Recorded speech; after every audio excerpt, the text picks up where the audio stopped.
कानी बहू। किशोरी लाल जी के बेटे राघव की शादी की बात जगह जगह चल रही थी, लेकिन किशोरी लाल जी को कोई लड़की पसंद ही नहीं आती थी। और उसकी एक ही वजह थी, किशोरी लाल जी का लालची होना। उनको लड़की वालों से मोटा दहेज चाहिए था और इसी चक्कर में एक दिन वो एक बहुत पैसे वाले के घर अपने बेटे का रिश्ता लेकर पहुंचे। उस आदमी का नाम था ओम प्रकाश। देखे किशोरी लाल जी, मेरी एक ही बेटी है और मेरी सारी संपत्ति जायदाद सब कुछ मेरी बेटी नैना का ही है। पापा, नाम से लगता है बहुत खूबसूरत होगी। कितना अच्छा नाम है ना, नैना। ओ, वैसे बात तो सही है आपकी। अब इतना पैसा है, जमीन जायदाद है, इकलौती बेटी, आप भी क्या करेंगे? सब कुछ उसे ही देंगे ना। बिल्कुल ठीक पहचाना आपने। बस बेटी की शादी और सारी जायदाद उसके नाम। पापा, बिना देखे हाँ कर दीजिए ना। इतना अच्छा रिश्ता फिर कहाँ मिलेगा? माला माल हो जाएंगे हम। मैं अपनी बेटी को बुलाता हूँ। अरे नहीं नहीं नहीं नहीं, आपकी बेटी का नाम नैना है, सुनकर ही लगता है बहुत सुंदर होगी। रहने दीजिए अंकल, मैं तो आपकी बेटी के नाम से ही इतना खुश हो गया हूँ कि उसे बिना देखे शादी करने को तैयार हूँ। अब तो मैं उसका चेहरा सीधे शादी के बाद ही देखूंगा। और इस तरह राघव नैना का चेहरा नहीं देखता और उससे शादी कर लेता है। शादी के बाद अपनी सुहाग रात पर जब राघव नैना का घूंघट उठाकर देखता है तो नैना की आंखें बंद थी। कितनी खूबसूरत हो तुम नैना, जरा अपनी आंखें खोलकर मेरी तरफ देखो तो सही। नहीं, मुझे शर्म आती है। अरे, मैंने तुम्हें शादी से पहले भी नहीं देखा, और अब अगर तुम आंखें खोलकर मुझे देखोगी भी नहीं तो मुझे अच्छा कैसे लगेगा? इससे पहले कि नैना अपनी आंखें खोलकर राघव की तरफ देखती, अचानक से लाइट चली गई और राघव नैना को पूरी तरह से देख भी नहीं पाया। अगली सुबह नैना राघव के लिए नाश्ता बनाकर लेकर आई। अरे ये क्या, आधा पराठा सीका हुआ है और आधा बिल्कुल कच्चा। ये तुमने क्या किया नैना?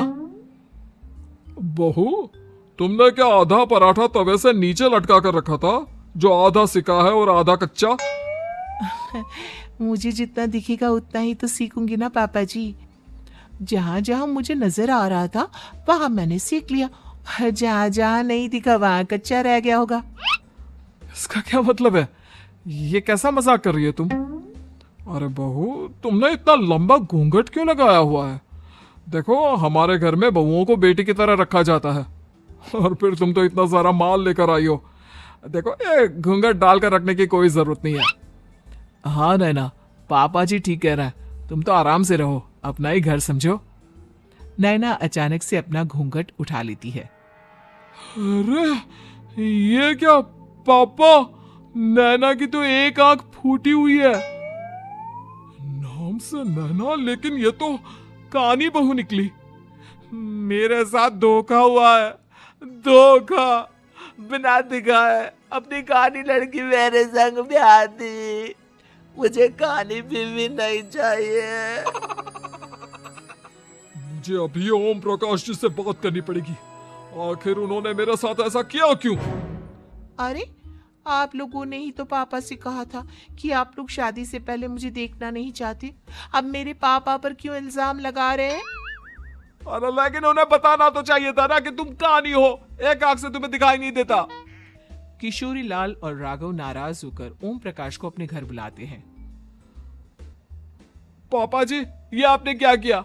शादी से पहले बताया क्यों नहीं कि नैना की आंखों में परेशानी है? अरे आप ही ने तो लड़की देखने से मना कर दिया था। और लेकिन आप बता तो सकते थे। आपको तो हमारी बेटी की प्रॉपर्टी चाहिए थी, वो भी पूरी की पूरी। अब क्या हुआ अगर उसे आधा दिखाई देता है? प्रॉपर्टी तो आपको पूरी मिल गई ना। अरे ये क्या बात हुई? मेरी शादी प्रॉपर्टी से नहीं, आपकी बेटी से हुई है। अब ये तो पहले सोचना चाहिए था, तब तो मेरी प्रॉपर्टी देखकर तुम्हारी जुबान लप लप आ रही थी। लेकिन मैं कानी लड़की को अपनी बीवी बनाकर नहीं रख सकता। पापा, कुछ करिए ना आप। हाँ, करता हूँ। देखिए ओम प्रकाश जी, आप हमारे साथ ऐसा नहीं कर सकते। और तुम देखो, अगर तुमने मेरी बेटी से शादी तोड़ी ना, तो जो भी प्रॉपर्टी मैंने तुम्हें दी है वो तो पूरी की पूरी वापस ले ही लूंगा, और आधी प्रॉपर्टी तुम्हारी भी लूंगा। अरे मेरी आधी प्रॉपर्टी भला क्यों लेंगे आप? इसलिए क्योंकि मेरी बेटी को आधा नजर आता है और उसकी नजर अभी तक तुम्हारी आधी जायदाद पर ही पड़ी है। अब तुम उसे घर से निकालोगे तो कुछ तो लेकर जाएगी ना। और अगर हम आपकी बेटी को अपने घर की बहू बनाकर रखे तो? तो तुम्हारी पूरी प्रॉपर्टी तुम्हारी ही रहेगी, और जो मैंने तुम्हें दिया है ना, उसमें से बस मैं आधा लेकर जाऊंगा। अरे लेकिन अब आप अपनी दी हुई प्रॉपर्टी में से आधी वापस क्यों लेकर जाएंगे? अगर मैं आपकी बेटी को अपनी पत्नी बनाकर रखने को तैयार हूं तो? इसलिए ताकि भविष्य में अगर तुम मेरी बेटी को धोखा दो तो उसके पास कुछ तो रहे जो पति का हो। वैसे मेरे पास तो बहुत कुछ है, लेकिन अपने पति की कोई निशानी तो उसके पास होनी चाहिए ना। अब अगर तुमने मेरी बेटी को कानी कहा तो तुम्हें प्रॉपर्टी भी कानी ही मिलेगी, पूरी नहीं। जमाए राजा।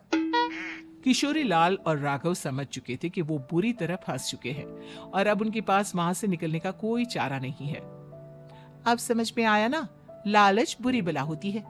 एक तो तुम्हें प्रॉपर्टी मिली, ऊपर से बीवी मिली, उसमें तुम्हें नखरे भी दिखाने हैं। आए बड़े, चुपचाप बैठो दोनों।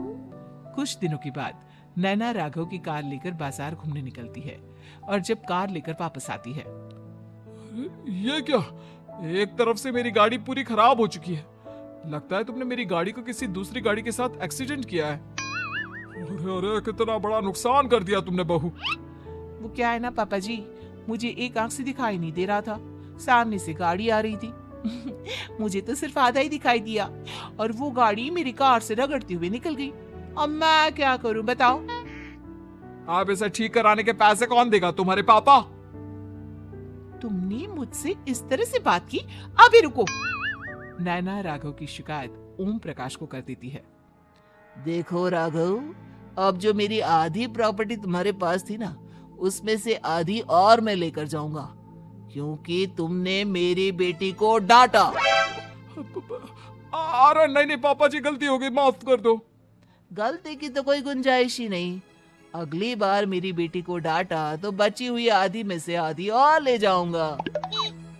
लालच के चक्कर में हम दोनों ने बहुत बड़ी गलती कर दी बेटा। एक तो तुम्हें कानी बहू मिली और ऊपर से जो माल मिला वो भी काना। इस तरह राघव की हर एक गलती पर ओम प्रकाश उसकी प्रॉपर्टी का आधा आधा हिस्सा लेकर अपना सारा माल वापस ले गया और राघव को कानी बीवी से काम चलाना पड़ा। भाई लालच वाकई में बुरी बला है।